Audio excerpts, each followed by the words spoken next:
conhecendo a palavra para sermos transformados pelo poder de Deus. E hoje lendo em Mateus capítulo 1, o versículo 1, livro da genealogia de Jesus Cristo, filho de Davi, filho de Abraão. Lucas capítulo 3, versículo 38, filho de Adão, filho de Deus. Se tem algo nos evangelhos que traz um ponto de interrogação, são as duas genealogias de Jesus. A primeira dela está registrada em Mateus capítulo 1, versículo 1 a 17.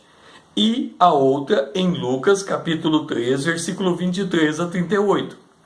É provável que a primeira genealogia, a de Mateus, diz respeito à ascendência de Jesus até chegar em seu pai. E a segunda, a ascendência de Jesus até chegar em sua mãe. Lembrando que seu pai é seu pai adotivo, José, sua mãe é Maria. Se tão somente enxergarmos as genealogias como uma lista de nome, a genealogia não fará sentido algum para nós.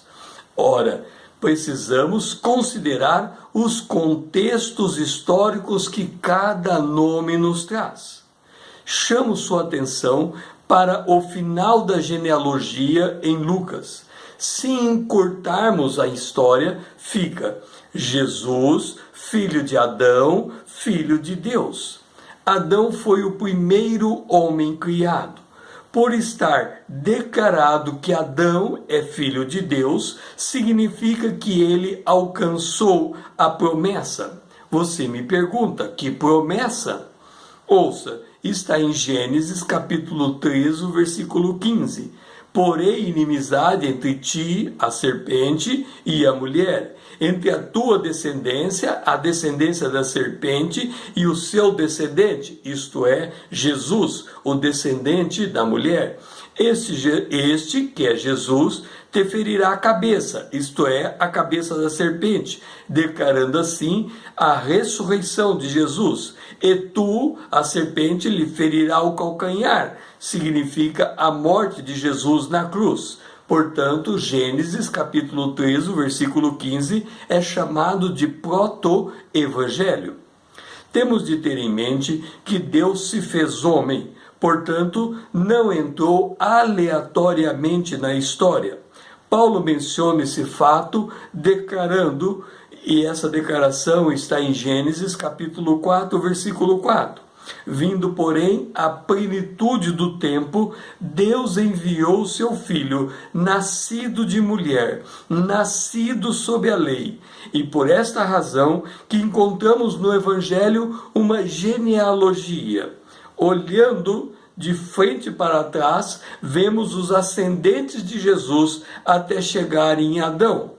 Mas se olharmos de trás para frente, vemos a construção de uma história profética miraculosamente construída para que Jesus pudesse nascer, pudesse adentrar na história humana.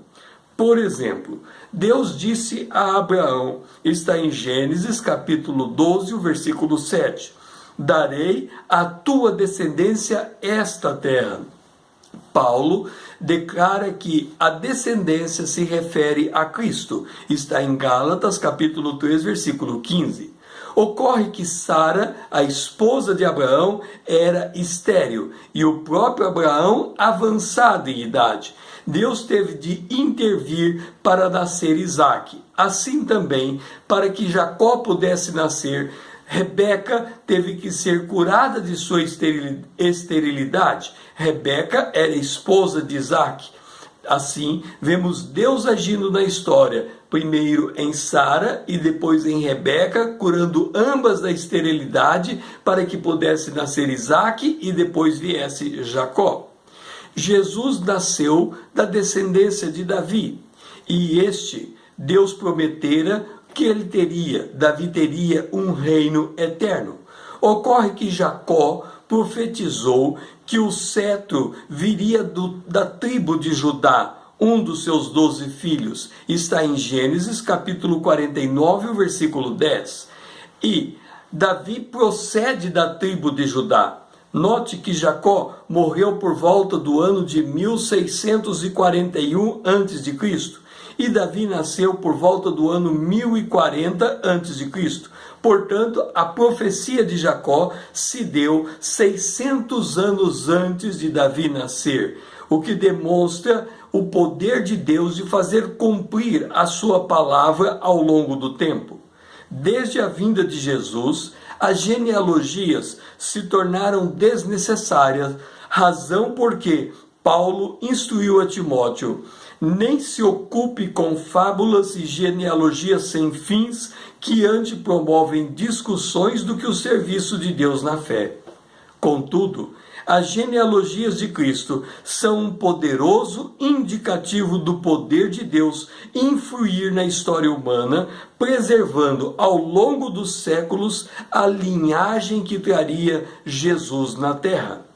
Ademais, ao lermos as genealogias, encontramos evidentes manifestações da graça de Deus.